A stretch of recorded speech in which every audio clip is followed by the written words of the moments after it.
am coming on as I do to just talk to y'all, give you guys a chance to communicate in the chat box if you're feeling lonely, if you're feeling sad, if you're feeling scared, whatever you're feeling now. Yeah, come on out. Talk to me. Tell me what's going on with you guys. I just finished the Aquarius reading, yours and theirs, and that's up under the lives tab. And I thought it would be fun if you guys want to share your breakup stories. If not, it's cool too. We all have breakup stories, and I feel like I don't have any crazy breakup stories. Just regular breakup stories, nothing super crazy. Let's light some sage here. Just chilling, hanging out with you guys. Would love to hear your breakup stories if you have any. Any special fancy breakup stories? Most of my breakups have probably been done via text, but I've definitely had tumultuous breakups that took a few times to last. You know, those relationships where you know that you need to leave and you try and end it, but then you just end up back with that person. People texting, people just ghosting. I've definitely had all those types of breakups. Yes. Where you guys at? What are you guys up to? And yeah, I feel like if I may, what spirit want me to know at this moment. Hi, Brandon. So I do the free questions lives on the weekend, and otherwise I do charge for them during the rest of the week. I do charge $5 during the rest of the week for the questions. Today's just a hangout, just a chat, to talk about heartbreak or things like that. Where are you at in the world? What are you getting into today? We're just chilling over here. What's up, guys? Yes, we're just hanging out. Today's just a hangout chat. If you have anything that's heavy on your heart that you want to talk about, we can do that here. I've been doing that recently, just to be here with people, because I know sometimes people get lonely. Hi, how are you? No worries, Brandon. That's okay. Yes. I have to have some boundaries. Hi, Sadakwat Kwarashi. Am I saying that right? Oh, thank you, dear. Yes, so I just been talking about, I feel like the texting breakups are the worst. And I think that's, if I'm not mistaken, because I haven't been in a relationship in a long time, I think most people probably break up via text message. Thank you. Hello, hi guys. And I feel like that is the most cowardice thing to do. I feel like if you can't pick up the phone or the video chat, that you're kind of a coward, that you don't have any respect, or that you just are really very immature, or maybe you just didn't really care about that person to begin with. I am from Lahore, Pakistan. Oh, wow. I'm not sure I'll ever make it over to Pakistan. But yes, I take that back. I think the breakups that are the worst are the ghosting breakups, because it's not really a breakup. And I feel like, thank you, Maria, I feel like people do that as a backdoor. When they ghost you, not only do they not have the skills to talk to you about their feelings, or to let you down, they also are leaving a back door open. Because if they didn't actually break up with you, then they can come back and message you a year later, 6 months later, or however long that they want. And it can feel as though you can, come back. I feel like they feel like you're going to be happy to hear from them because they ghosted you. And they're always just going to have that one foot in, one foot out. Please say your name. Nabiha. Okay, thank you, Nabiha, if I'm saying that right. Sadaquat says, I would like Pakistan. Tell me your breakup stories in the chat, guys. I would love to hear it. I would love to hear if you guys have any breakup stories. I'm afraid mine aren't very exciting. As I said before, I feel like worse than being broken up via text, because I feel like most people text breakup now. That's what happens. If they don't do that, they're just ghosting you. Those are the two forms of breakups that we now have. Imagine back in the day, never saw that person again, got a letter in the mail. Can you imagine? Has anybody ever gotten a letter that was meant to be a breakup? Has anybody ever been broken up with via a letter, that handwritten or typed out, or email? I've never had that happen. Mostly people just ghost, they just disappear. If you can imagine back in the day before cell phones, what it was like to but not only to break up, but to get into a relationship. And relationships were so much more serious. They are now something completely different. Relationships are different now. Any of you guys are on the apps, and I feel like the most common thing that I see on the apps is ethical non-monogamy. And I feel like I know most people out here are still not ready for that, and probably look sideways at the ethical non-monogamy. But the thing about it is, it's better for you to know that somebody wants to date around than it is for you to be cheated on. So I give people props, because the people who are ethically non-monogamous are probably the people who are cheating on you. Now at least they're being upfront about what they want to do. So let's face it, those type of relationships have always existed, but they were more concealed. Now people are more open, because it's not the 1950s anymore, and people aren't just getting married and then, going off and sneaking around and cheating, expecting you to get married and have children. Now there's all different types of relationships. The relationship landscape has changed. So yeah, we're just talking. Nobody's told me their breakup stories yet. I'm waiting. I'm waiting for someone to be courageous and tell me their worst breakup story in the chat. Nobody wants to tell me? I'm gonna light some more sage. But yeah, so if there is a new landscape, I'm gonna have to light a match because there is a new landscape of relationships now that we all have to get used to. And I don't think that ethical non-monogamy or polyamory is going anywhere. I think that that's here to stay. That's something that we have to get used to. I even think that marriage has already changed, obviously, because we're talking about non-monogamy and polyamorous. Sometimes people are married and they're polyamorous or non-monogamous, right? Sometimes they're married and they have that title. And I feel like now, I think people are going to marry. I wonder if people are going to start marrying more than one person. I was a person who just hit quit, never said I did it, the good old days. What do you mean? What do you mean by that? You just hit quit, never said I did it.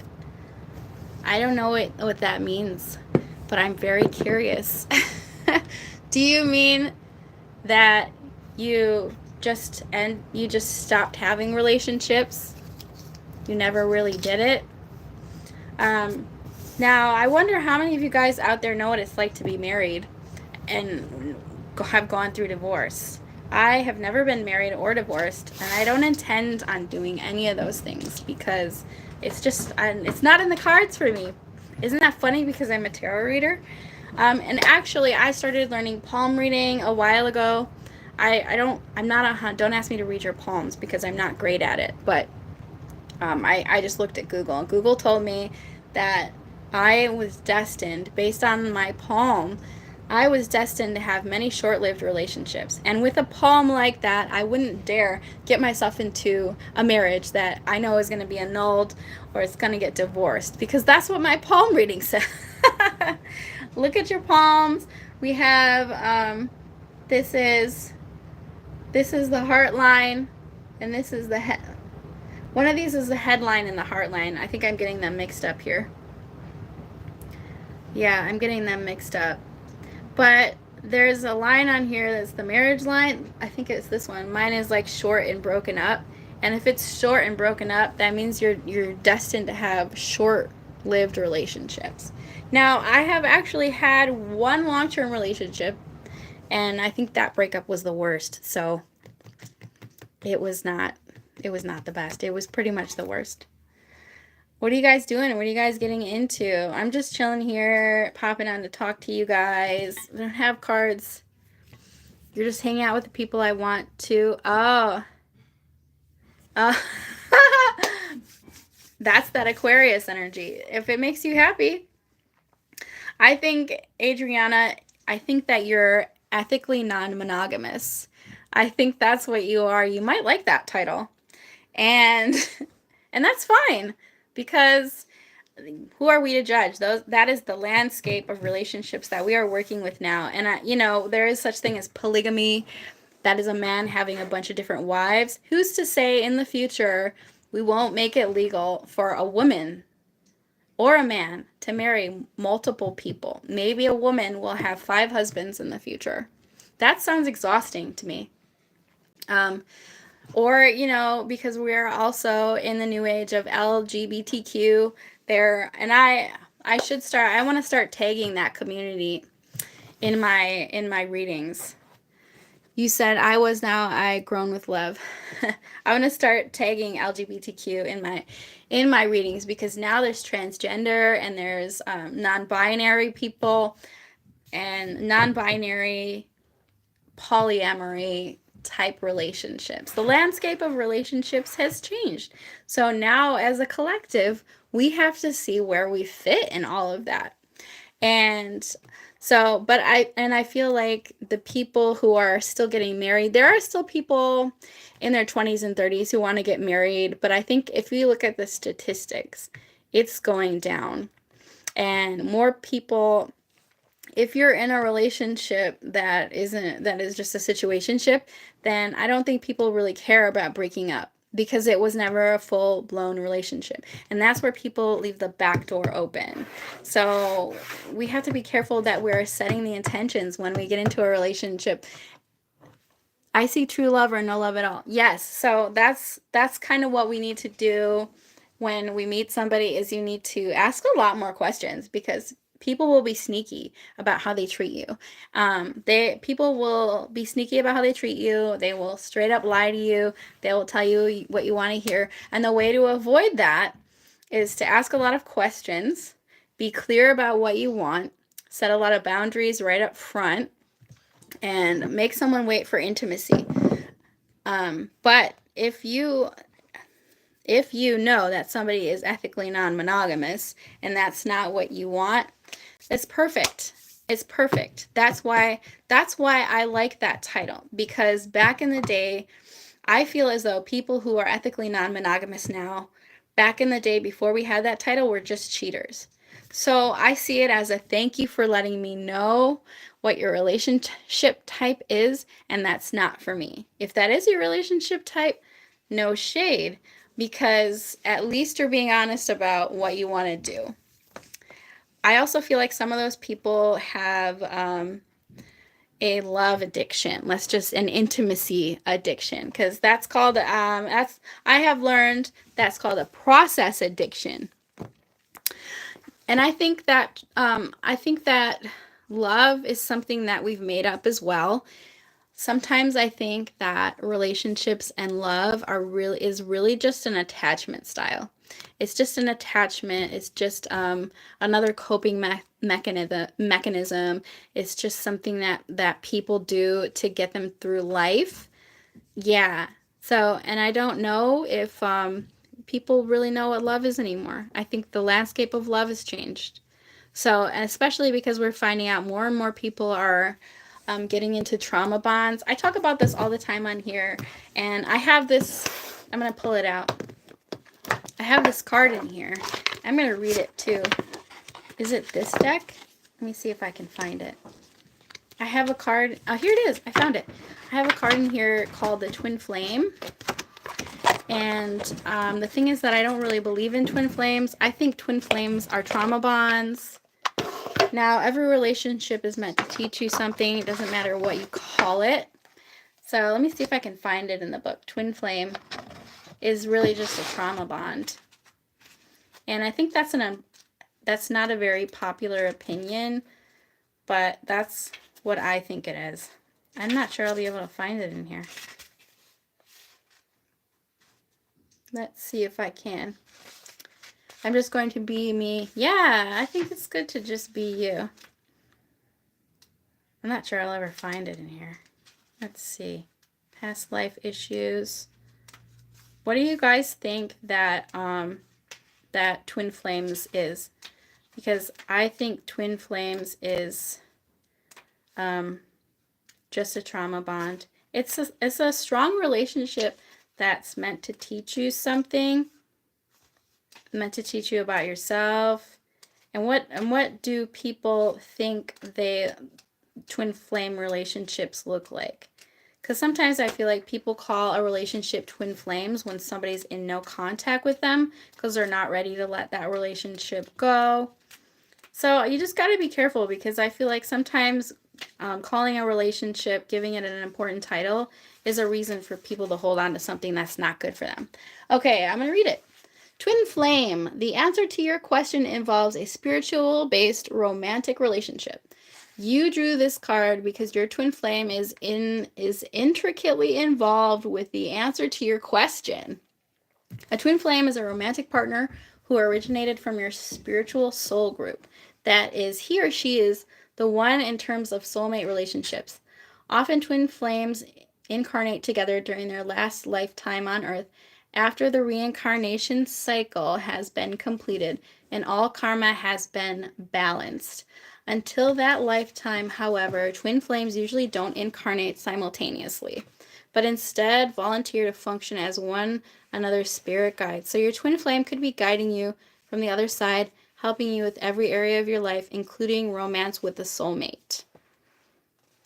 This says, write a letter to your twin flame's guardian angels. Begin the letter with, dear guardian angels of my twin flame. So yeah, I feel like this is, I don't feel like this is very science-based. It sounds like BS to me. Trauma is a lesson that must be learned.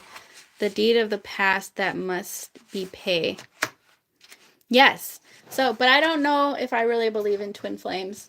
Because like I said before, I feel like all of this is hooey. I think it's some guru made it up to sell books, to sell lessons, to get people confused. I don't like it.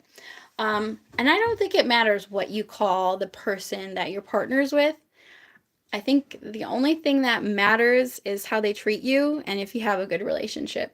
Because I think too many people go out there now looking for twin flames and wonder if they have a twin flame and hold on to the wrong people because they think that it's their twin flame, because they think they're in a separation period.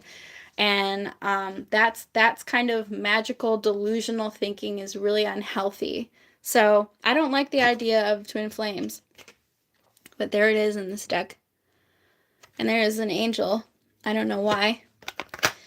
But, and in Buddhism, because I talk about Buddhism a lot, the Buddha says for you have to find your own faith. Buddha came before Jesus Christ.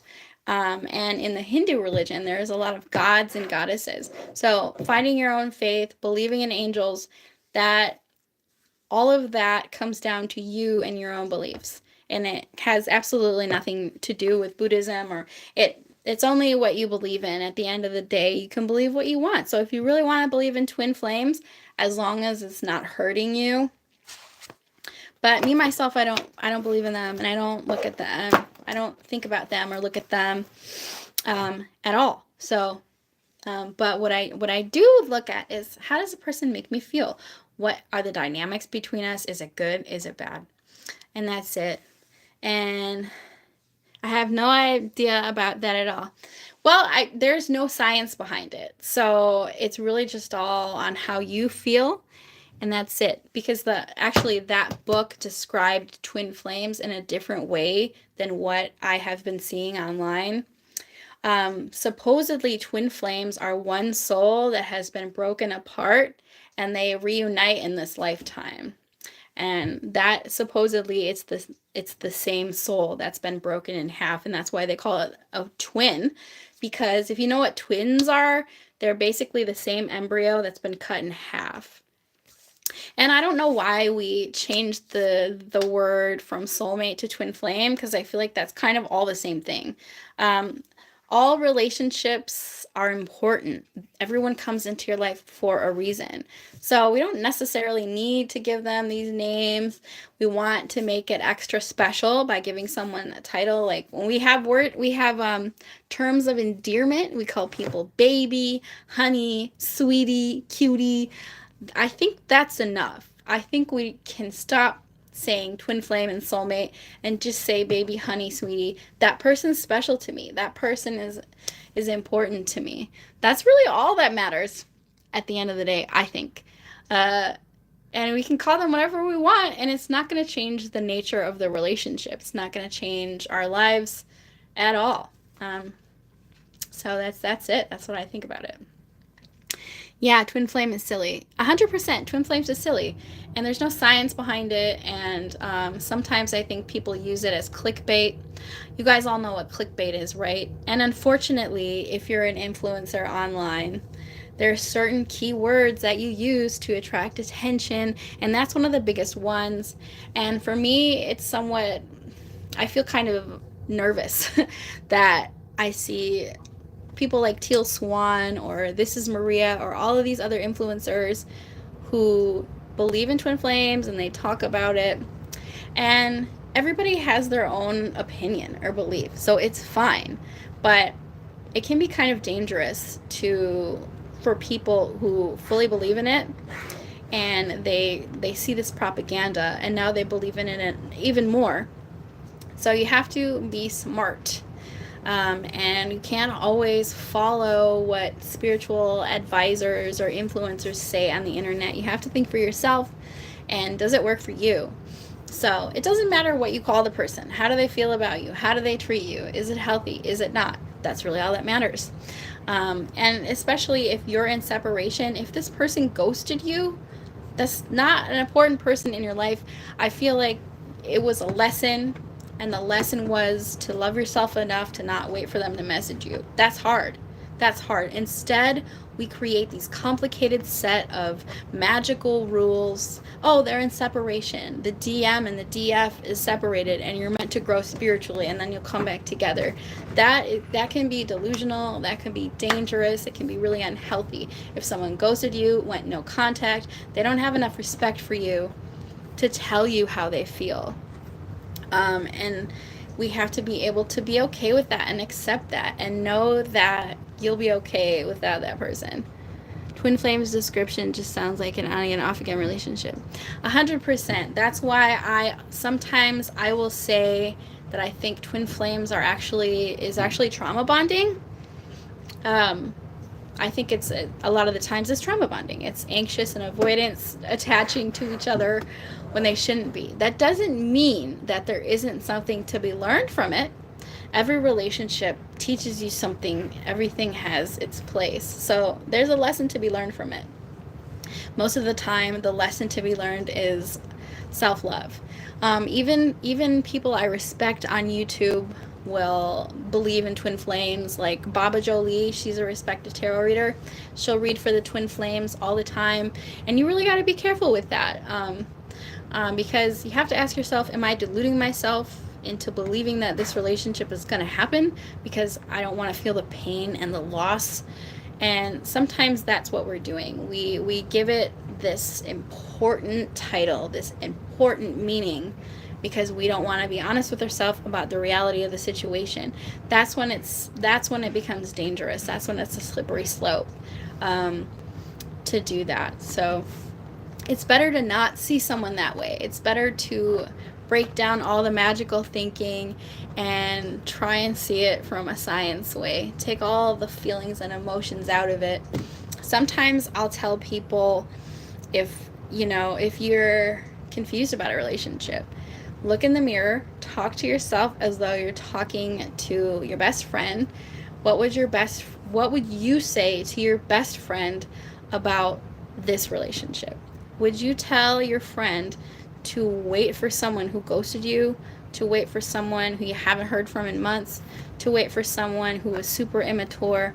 I feel like you probably wouldn't tell your friend or your friend, your family member, to wait for somebody at all. So, yeah, that's another way to kind of debunk these magical thinking or these delusional thoughts or this limerence. That's the term that I want to ascribe to twin flames, is limerence. That's the magical thinking. That's what you do is you create a narrative in your mind about who this person is and what the relationship was. So you give it more importance than it actually has. Yikes, I am guilty. Well, Adriana, it's fine. If you know now that you were ascribing more importance on a relationship than it actually really was in real life, you can undo it. So the first step is noticing that you're putting someone on a pedestal, you're putting this relationship on a pedestal, you're falling into delusions or delimerance, you're giving yourself excuses to wait on someone who didn't treat you very well because you don't want to feel the pain and the loss of, that person not wanting you or not being interested, because then you kind of have to deal with yourself and with your abandonment issues, your anger, whatever your trauma is. We all have it. And yeah, so it's okay, because we all do it. We all make that mistake. We all have rose-colored glasses. It's just, what do we do with that information? How do we allow that to affect our lives in a negative way? Can you stop the behavior?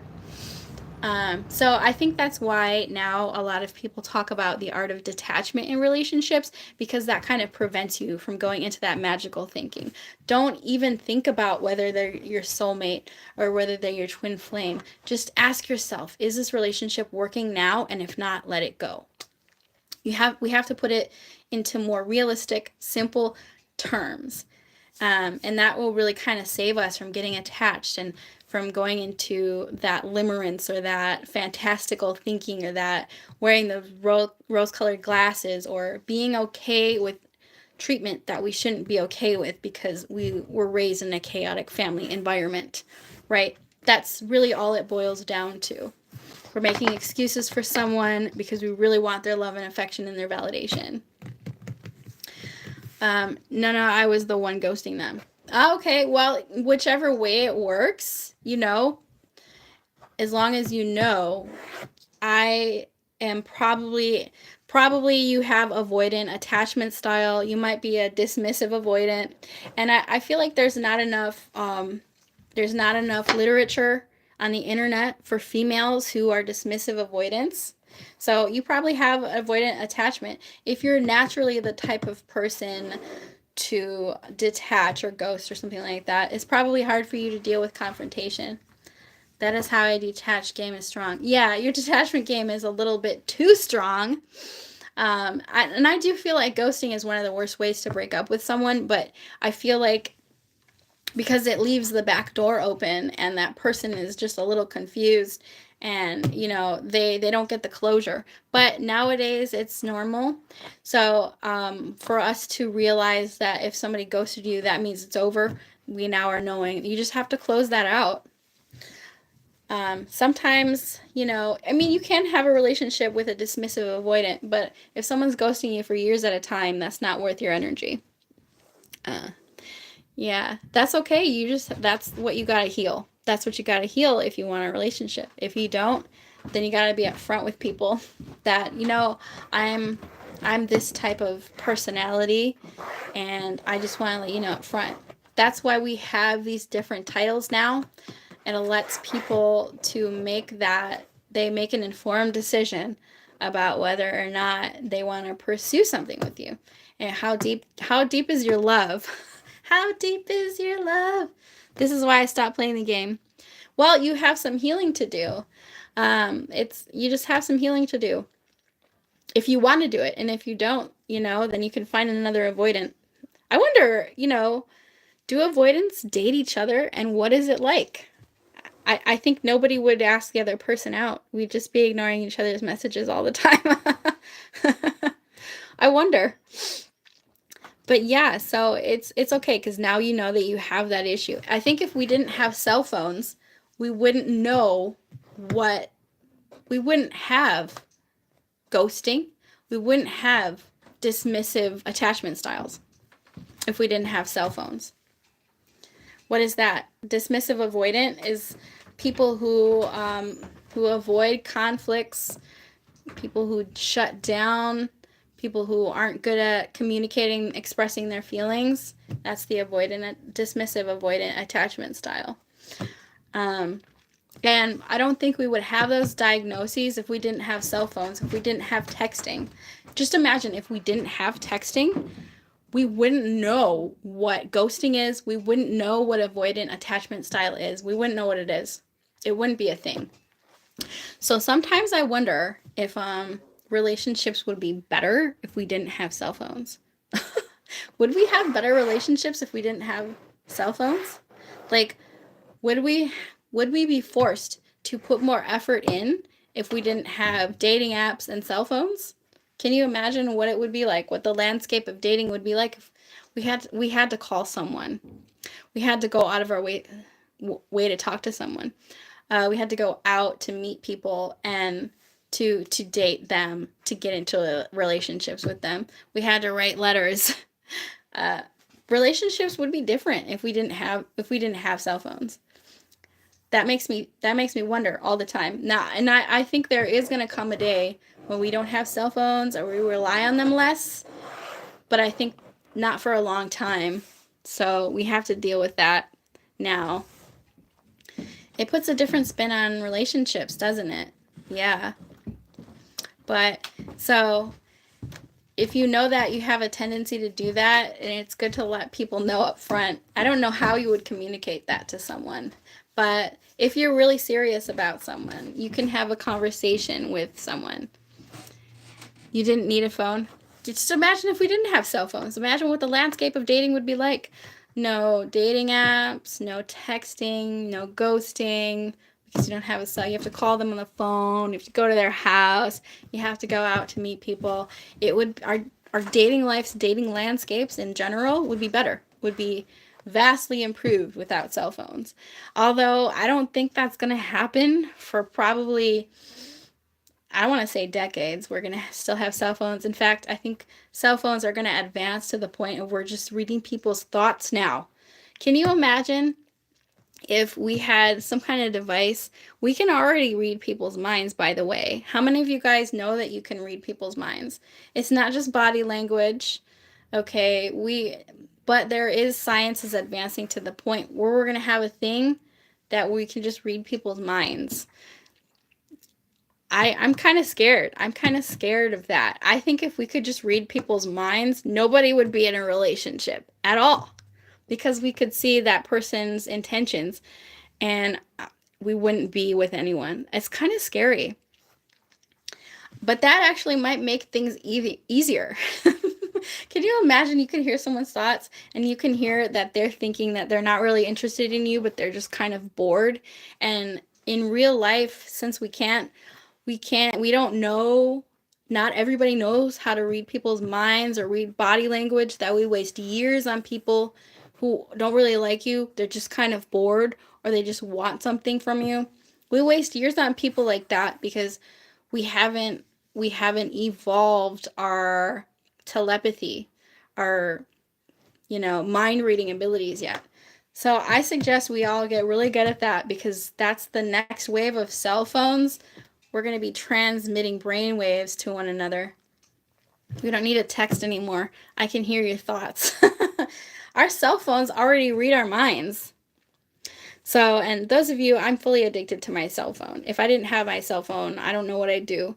And it fully reads our minds. No, if I wanted it, I would go get it, but I want something more than that, and that equals to love, I guess. Yeah, so now we have to do the work on ourselves to raise our vibration so we can have the better relationship before we get to the point where our devices are reading people's minds. Oh, I don't know what we're going to do then.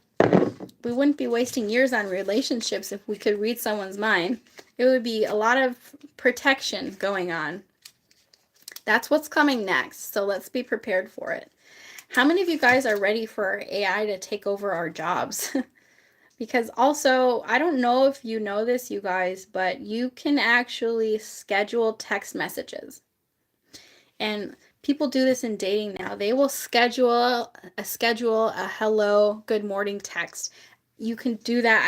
I don't personally know how to do it, but there's a way to do it. So if you're out there dating, just know if you're getting a good morning text every day, this person might have scheduled that to you, and they might not be authentically sending those. That's kind of jacked. I don't know how I feel about that.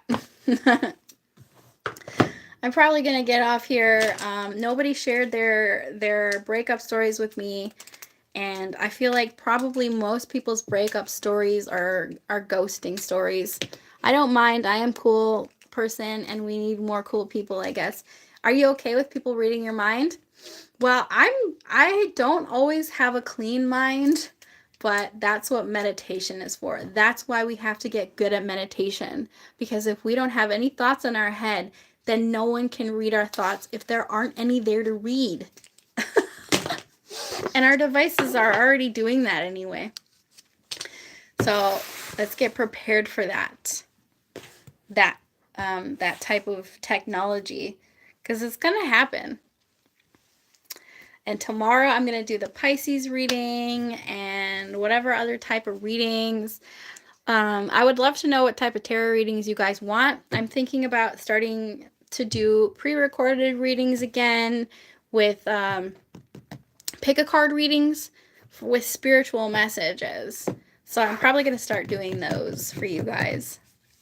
But yeah, but you guys never tell me your stories, and I would love to hear your stories. I think people are afraid to tell their stories in the chat, but for sure, cool, thank you, sharing your energy. Yeah, I'm going to stay on for 3 more minutes, for 40 minutes. That's how long I'll have been on for. Yeah, but we talked a lot about a lot of different subjects and the landscape of relationships.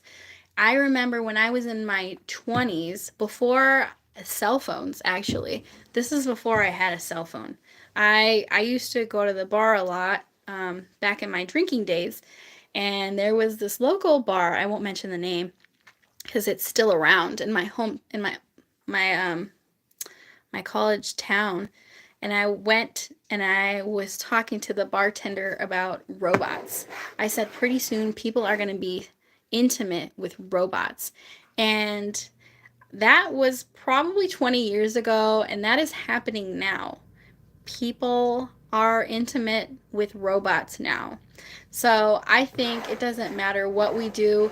We can be non-monogamous, we can be polyamorous, we can be polygamous, we can be celibate, we can be married, we can be single, because pretty soon people are going to be hooking up with robots. You're going to be dating robot. If you are alive in 50 to 100 years, the human race is replaced. If there's any humans left, you're going to be with a robot. That robot's going to treat you better than any human did. Do you miss the drinking days? Do you still drink? I can't anymore. My body can't handle alcohol, so I don't drink anymore because my body can't handle the alcohol. And anyway, yeah, in 50 to 100 years from now, everybody's going to be dating robots. And I'm not looking forward to it, but I do know that those robots are going to be so much better to you than any human ever has. They won't have the ability to ghost you. You can turn them off. You can tell them to say I love you every day, all day, or give you a foot rub. Love is special. Well, I think that we don't know what love is. Love is something intangible that we made up. If I was to break it down, Sometimes love is toxic, and sometimes love is healthy. Love can be creation. It can have a lot of different meanings to a lot of different people, and I think that's where the mismatch is, because people have different ideas of love, just like there's different love languages, and robots don't really know what love is. So they're just going to be doing acts of service for you all the time. What do you guys feel about dating robots? I mean, we're all sort of dating our cell phones right now, right? I date my cell phone every day, and I talk to it, and it's there to help me kill the loneliness. We're kind of already dating robots. We're all married to our cell phones. I think that's a scary thought, but it's true, and it's reading our minds all the time. If you don't know that, yeah, if you have any kind of thought in your head, you're gonna see it on your phone. There it goes. Robots can't create, but they do create. But they do, because ChatGPT can make a painting. It can write you a story. It can write a song.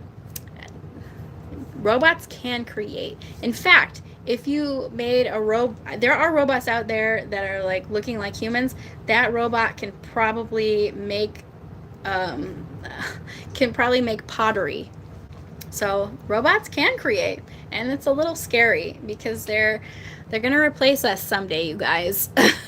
And we're gonna probably all be dating them. In fact, we already are, because we're dating our cell phones. All right, you guys, I'm gonna get on out of here. I hope that this live brought some kind of solace to you in some type of way, shape, or form. And I will be back live tomorrow doing the Pisces reading. I'll see y'all later. The painting was already made? Maybe. I don't know.